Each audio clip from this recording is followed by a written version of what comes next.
So, we already spoken about the European Parliament and briefly mentioned the fact that there is not organized along national lines, but according to political groups. Today, however, I would like to focus your attention on the relationship between European and national parties, as well as on the role of the political parties at European level. The issue of internal party discipline affects national, European, and international political life from various perspectives, and it is significantly shaped by the growing wave of anti politics. As is well known, this trend has progressively led to the delegitimization and subsequent downsizing of the role of political parties, to the point that some even speak of party membership as a right that has been taken away from us. The European context appears deeply conditioned by the weakness that characterize national political parties. This is partly due to an inherently ambivalent concept of representative democracy. On one hand, Article 10, paragraph 2 of the Treaty on European Union directly links citizen political representation to the European Parliament. On the other, however, it promotes an idea of political representation mediated through national governments, which are themselves democratically accountable to their own parliaments.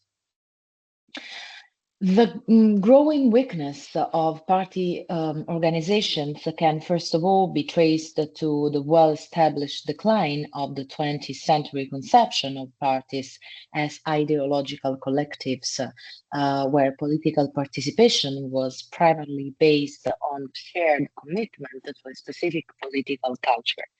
And as noted by careful scholarship, the decision to join a party today seems increasingly noted in an anthropological pre-understanding and a sort of existential discernment or a sense of affinity rather than in ideology.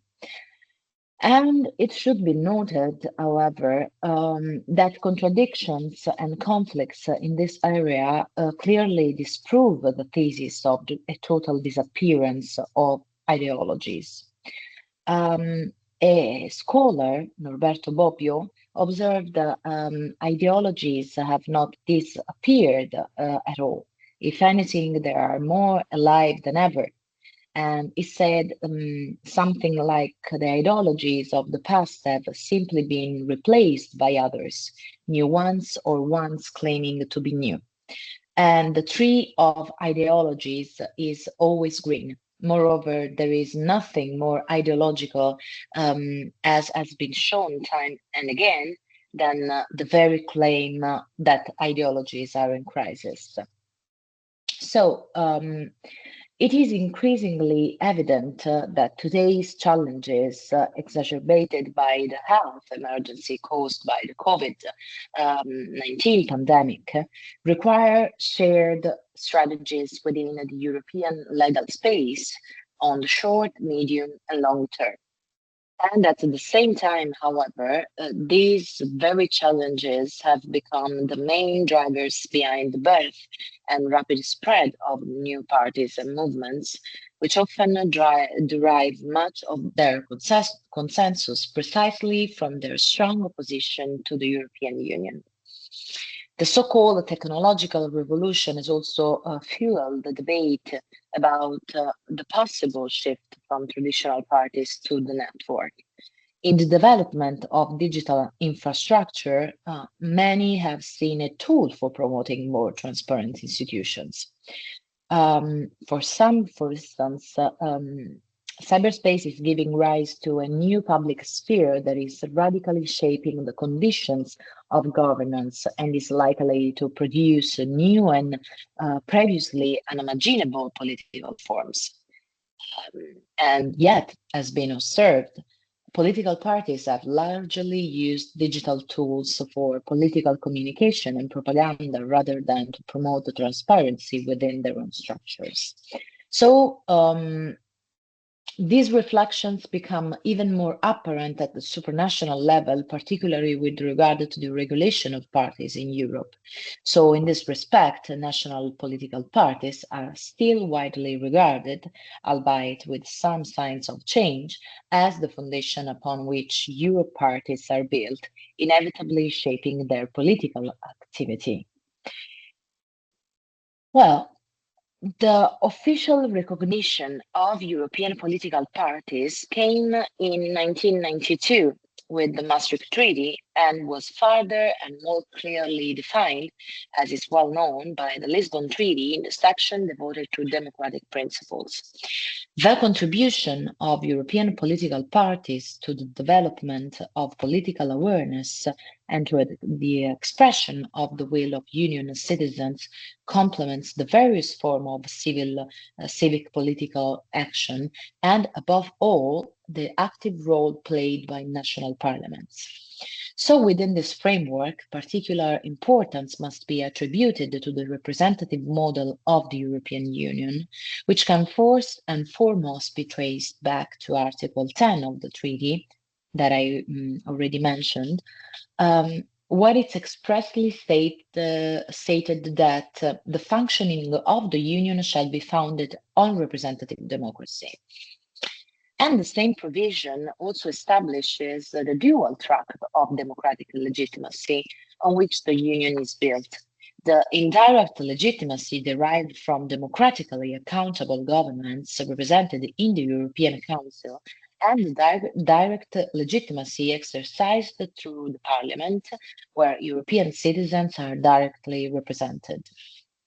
So it is crucial to underline the clear distinction drawn between citizens and states, thanks to the application of the concept of European citizenship.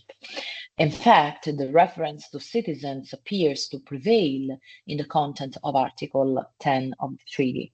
Nonetheless, evident and substantive problems of democracy and representation persist within the European framework.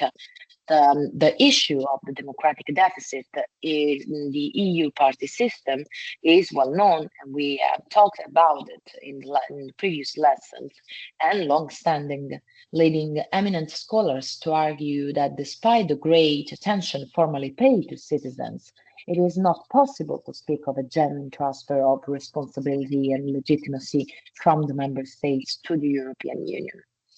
Instead, they identify a kind of dysfunction between representative ambition and the reality that remains underrepresentative due to the absence of European people and a corporatist conception of interests.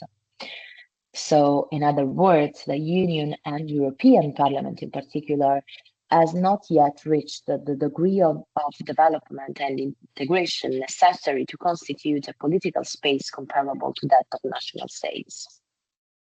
The mitigation of the EU's so-called democratic deficit that we called the democratic disconnection in the previous lesson has nevertheless been pursued mainly through the strengthening of the European Parliament's role as the only institution endowed with the immediate popular legitimacy within the Union's overall institutional framework. And in particular, starting with Maastricht, this has been achieved first by broadening its legislative powers and later by granting it political oversight functions, not only over the Commission but also over the ECB. And within this context, it is also worth highlighting the strengthening of Parliament's powers in relation to budgetary formation and approval, as well as expenditure oversight. It is against this background that the debate surrounding the Spitzenkandidaten model adopted for the election of the President of the European Commission in 2014 must be placed, along with the reasons for its failure following the 2019 European elections, and above all, its impact on the Union's accountability process. Indeed, as leading scholars have observed, the Constitutional Convention of the Spitzenkandidaten was based on a clever yet somewhat artificial and ambiguous idea aimed at circumventing and simplifying some of the many political institutional knots that European project inevitably entails. So, a process initiated with the Amsterdam Treaty and completed with the Lisbon Treaty brought about a decisive constitutional change. At the same time, it further strengthened the legislative power of the European Parliament and defined its role in the appointment of the President of the Commission through Article 17 of the treaty, generating significant reflections on the functioning of the EU party system. Some commentators have observed that beyond enhancing the democratic legitimacy of the integration process, a secondary thought, though explicitly stated in the guidelines of the Commission and Parliament, the goal was also to influence the role of the parties during electoral campaigns, steering them toward European rather than national issues. And in this respect, one of the long-standing problems of European elections, which still persists today, is that campaigns remain focused primarily on national themselves, on national themes, debated among national political forces, with the effect of saddling specifically European issues and, moreover, negatively affecting voter turnout at European level. So, from an institutional standpoint, the proposal of a parliamentary election of the President of the Commission appears to represent a further and logical step in the strategy of parliamentary strengthening of the European Union, to which reference has just been made. The Spitzenkandidaten experiment, considered as is well known to product of the gradual process of empowering the European Parliament, achieved a recognized success in the 2014 European elections, due to specific circumstances. However, this success was not repeated in 2019, with in effect marked its failure, and also in the last elections of 2024. The true significance of the model lies more in the transformation of the designation procedure, now conducted transparently and in the open, than in the vote itself. It is not possible here to revisit the detailed stage and highlights of the 2014 and 2019 electoral rounds because of the time. But more relevant, however, is the observation that the Spitzenkandidaten experiment steered the EU's evolutionary trajectory toward a parliamentary system of government, with a legislative body tasked with appointing the executive and the latter accountable to both Parliament and citizens. Nonetheless, the weakness of the model range from the negative effects of a politicized commission to the distortion caused by an electoral system still organized according to national logics. And for this reason, the model progressively proved incompatible with the governance of the Union. And over time, it became clear that its success depended heavily on contingent factors that enable its breakthrough in 2014, but prevented its replication in subsequent elections. So, the path toward a parliamentary transformation of the EU's form of government does not seem to have been interrupted by the failure of the model. On the contrary, it appears to have undergone both an acceleration and also an adjustment, shifting away from the so-called prime ministerial model and closer to a genuinely parliamentary form of government, in some respects even displaying assembly-like characteristics. For instance, the Italian Constitutional Court, in its ruling rejecting objections to the constitutionality of the electoral threshold set at 4% of the national vote, for European Parliament elections also relied, among other things, on the undeniable transformation of the EU's form of government toward the parliamentary model. And the judgment justified the national legislators' choice on grounds connected both to the evolution of the Union system of government and to the functioning of the European Parliament. On the one hand, the court emphasized the innovation introduced by Lisbon Treaty, which favored a parliamentary transformation in the relationship between parliaments and the Commission. And it is stated that the electoral threshold pursues the specific and autonomous function of preventing excessive party fragmentation within the Assembly, which would make its formation particularly complex, thereby jeopardizing the interest in the stability of the political governing body. On the other hand, the Italian Constitutional Court also took into account the needs related to the functionality of the Assembly and therefore to the objective of rationalizing its organization, a requirement that arises for the European Parliament in a manner not unlike that which arises for national parliaments. So, in other words, the ruling also seems to highlight the importance of Article 10, paragraph 2, which assigns the European Parliament a central role in realizing the democratic principle, particularly in the legislative process.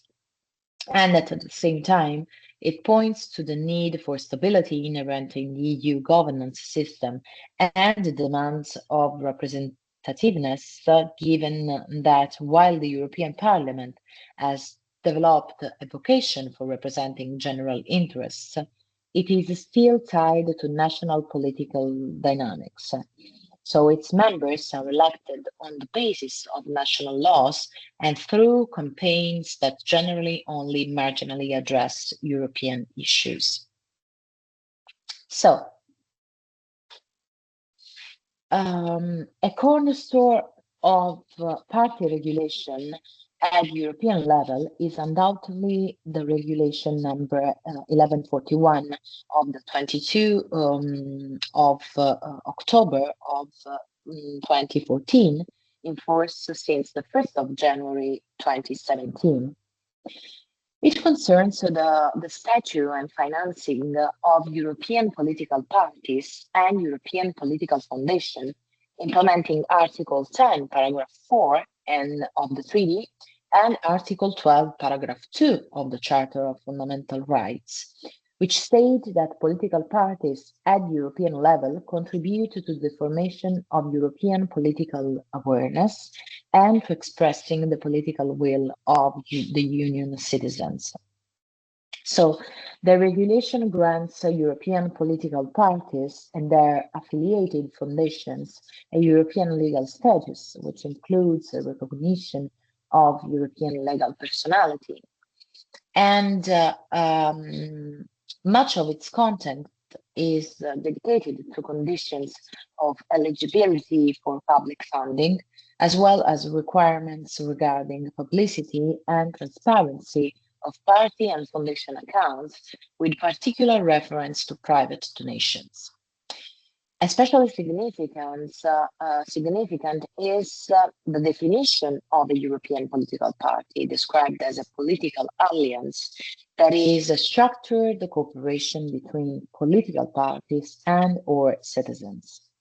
And similarly, a European political foundation is defined as an entity formally affiliated with a European political party, supporting and complementing its objectives. So each European political party may be formally linked to only one European political foundation, and a clear separation must be ensured between the party and its affiliated foundation in terms of leadership structures, day-to-day management, and financial accounting. So the regulation also stipulates that in order to obtain the status of a European political party or a European political foundation, it is necessary to register in a special public register. And this requirement gives registration in European framework a meaning distinct from that in national system, making the European model appear more rigid in this respect. And democracy is not directly required of European political parties in their internal organization.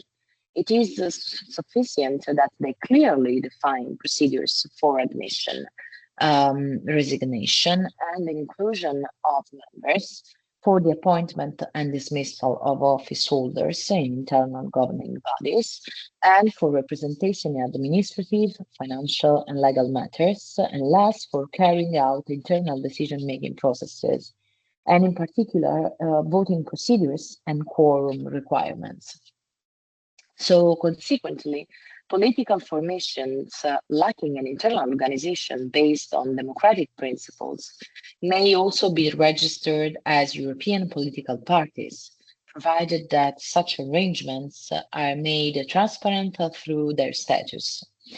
And it is important to emphasize that European political parties are not authorized to nominate candidates for either national elections or European Parliament elections, nor can they take part in referendum campaigns that are prerogatives that remain with national political parties.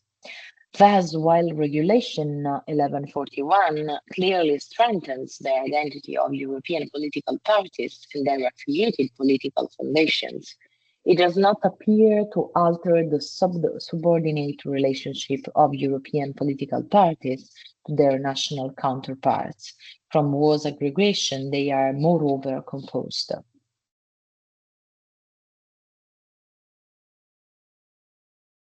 So, the European political system has always been marked by a higher degree of fragmentation, largely along national lines. This fragmentation is only partly offset by the existence of European political parties, to which all major national parties are affiliated. Within this context, the question of forming political groups within the European Parliamentary Assembly has been central from the outset, with the political affinity serving as the decisive criterion.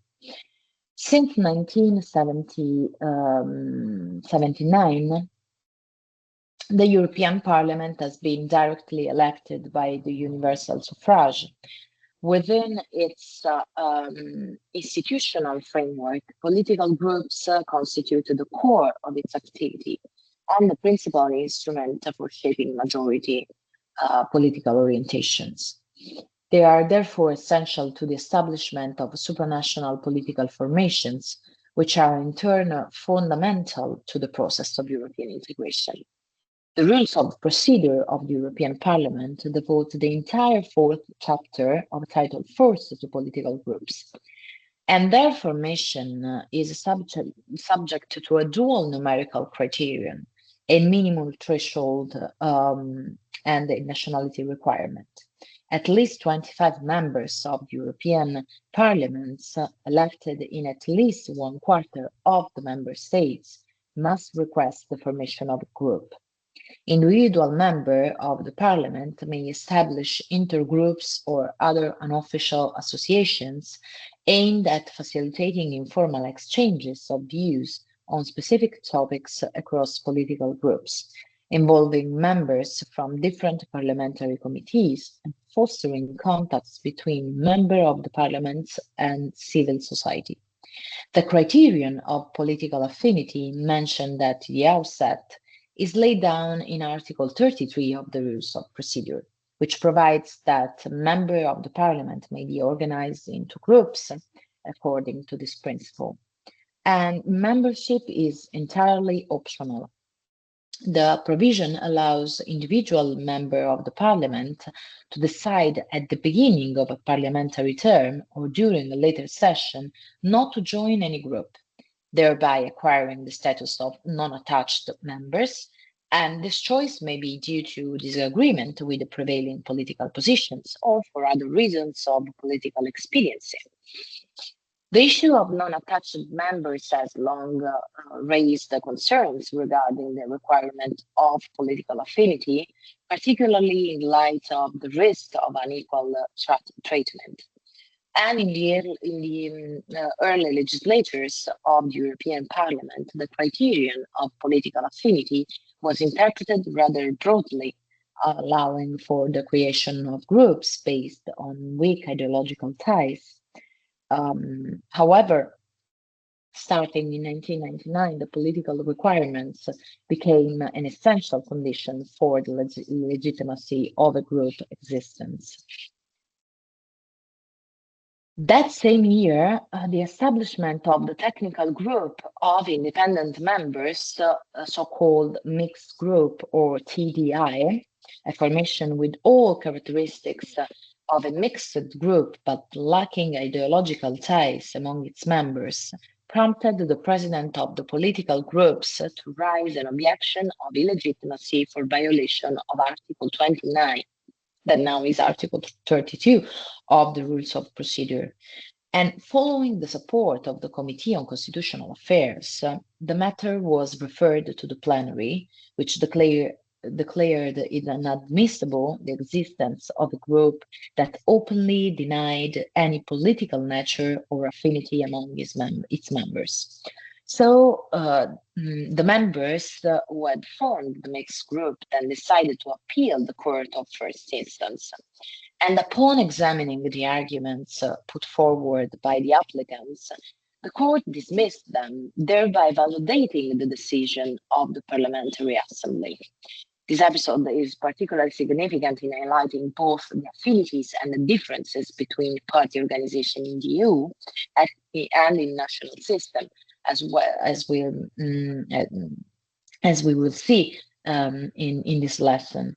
A real jolt to the internal governance of parties, also concerning the role of political groups in European context, was recently triggered, as is well known, by the departure of Fidesz member of the parliament from the European People's Party group. So this followed an amendment to the group's internal rules, which simplified expulsion and suspension procedures, making it possible to exclude the entire delegation rather than only individual members, an amendment that was approved by an overwhelming majority. So the case of the TDI, as I said, represents a milestone in the structuring of the European party political system, though not without its controversial aspects. First, it should be stressed out that European Court, with respect to the alleged violation of freedom of association, clarified that while the principle does not indeed apply to parliamentary context, it is not immune from reasonable limitations. And in this regard, applied to the case at hand, freedom of association cannot prevent the European Parliament, as holder of the organizational authority, from imposing limits on the criterion of political affinity, since such limits pursue legitimate and reasonable objectives, particularly given the aims assigned to the Union's parliamentary body by the treaties. Second, regarding the contested competence of the Assembly to monitor compliance with the political criterion in the process of forming groups, the adjustment confirmed the judgment. Sorry, the judgment confirmed that the Parliament does possess this prerogative and may rely on the Committee on Constitutional Affairs to supervise compliance with the rules of procedure. And accordingly, the use of political affinity as a criterion cannot be considered optional, as the applicants had argued, because it's explicitly mandated by the rules. Article 32, together with interpretative note added after the ruling of the National Court of First Instance, provides clear evidence of this. Of particular interest here is the argument raised by the applicants concerning the existence of a mixed group in other systems, referring, for example, to the Italian model, where so-called independent deputies join a mixed group of a technical nature that enjoys the same prerogatives and rights as politically oriented groups. However, in reaffirming the possibility of establishing mixed groups at European level, the court recalled the fundamentally different rationale of European political groups as compared to their national counterparts. And this difference lies in the particular function of European political formations performing in organizing the work of the European Parliament. Actually, the Parliament must not only implement the co-decision procedure for the adoption of European acts, but also overcome local political particularism and promote European integration. So in this way, it encourages the creation of parties at the European level and the development of a European political consciousness. So the European Court clarified that in the European Parliament, unlike in national parliaments, the primary need lies in overcoming local political particularism and promoting European integration, thereby encouraging the creation of parties at European level, as I said before, and the development of European consciousness. And in this regard, it would in fact be desirable for the issue of political affinity to be addressed explicitly and for there to be full transparency on the matter. However, to conceive European political groups solely as instruments for strengthening European integrations means failing to fully consider the role they play within legislative assemblies in general, where their existence and actions are heavily influenced by political parties. And at the same time, to view these groups merely as parliamentary reproductions of established parties structure would be to recognize only one aspect of the dynamics at play in the relationship between groups and parties. And as national parliamentary experiences demonstrate, groups may also arise from the initiative of a number of parliamentarians who, sharing the same political goals, decide to act together. A noteworthy shift in the perspectives by European Court can be found in the Junqueras ruling, which marks a small turning point in European parliamentary law. And in this decision, the Court of Justice stated that the definition of a member of the European Parliament must be reconstructed in the light of European legislation above all provisions of the treaty. Accordingly, the status of a member of the Parliament derives essentially from being elected by direct, free, and secret universal suffrage.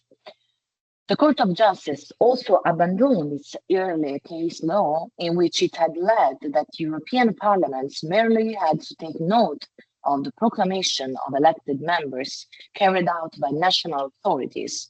And furthermore, according to the court, member of the parliament status depends solely on the publication of electoral results, regardless of any further requirements imposed by member states, which can no longer impose additional conditions for access to office beyond the election itself.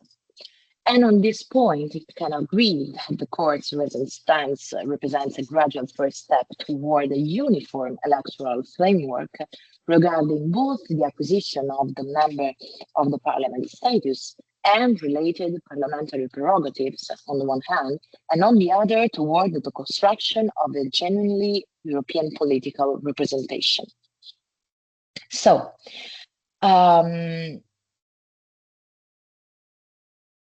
some concluding reflections. The continued role of national parties, despite some significant shifts in European case law, sustains a generally skeptical outlook regarding the future prospects of European political parties to assert themselves independently from national realities, especially given the decisive strength attributed to parliamentary groups within the European Parliament. Indeed, by bringing together the members of the parliaments from like-minded national parties, groups have progressively become actors increasingly useful not only for fulfilling parliamentary and representative functions, but also for serving as aggregating centers for affiliated national parties. The role attributed to them by both the European legislator and European court is therefore fundamental, namely to achieve a political integration with a view to creating genuinely supranational parties. The real challenge lies precisely between the national identity and the common constitutional traditions, in the awareness that no one will renounce defining their national identity, using it as a shield, but hopefully not as an armor, not brandishing it as a sword. Yet no one can nor will ever be able to deny the existence of common constitutional traditions. In European context, politics, culture, administrative, and judicial institutions are all called, each in their own role, to strike a difficult balance between the one and the others. So the difficulties and the contradictions that have accompanied the slow affirmation of the democratic principles in European legal order are the product of the historical trajectory of the European unification process. And one of the main reasons why party regulation appears weaker at European level, especially regarding internal democracy, is found in one of the defining features of European political parties. They were originally created as association of national political parties, so association of association, therefore, rather than as association of individual European citizens. And recognition of individual membership at the level of European political parties is in fact still very limited. So from the perspective of European constitutionalism, the political party emerges as a necessary instrument of democracy, safeguarding the solidarity dimension of political action and the continuity of representative relationship. Indeed, as been rightly observed from some scholars, the solemn statement that political parties are essential instruments through which citizens contribute in a democratic manner to determining the national policy is not unique to the Italian constitution, but expressing, and I made the example of the Italian constitution because I'm Italian, of course, but expresses a recurring principle in contemporary European constitutions, a true constitutional value that makes political pluralism its defining features. So, however, a crucial and recurring theme in the reflection that I made, and I hope you will agree with, is the profound and persistent crisis of national political parties, which continue to form the backbone of the European political parties. And over time, parties have assumed an increasingly weakened role, proving to be less and less necessary in the process of representing, aggregating, and mediating interests. So the conclusions inevitably intertwine with the initial questions and in some sense confirm them, because the EU's problem no longer seems to lie solely in its democratic deficit or disconnection, as you want to say, but as we have seen, the mechanism capable of strengthening the political role of European institutions. So in this regard, the European Court can certainly provide a decisive contribution, but the issue cannot be fully solved without solutions aimed at finding effective remedies at national level in order to restore vitality to political parties, if these can still be considered essential instruments for the effective functioning of democratic systems. So it should not be overlooked that the centrality of political parties in the management of power, far from being the echo of a distant past, remain a matter of persistent relevance. So some legal scholarship has long emphasized the need for reforming their internal structures so as to refocus their mission and to once again make them perceived by the citizens as instruments at their disposal rather than as the embodiment of a case opposed to them. So such a reform would be undoubtedly also bring significant benefits to the European framework. So thank you for your kind attention and see you soon.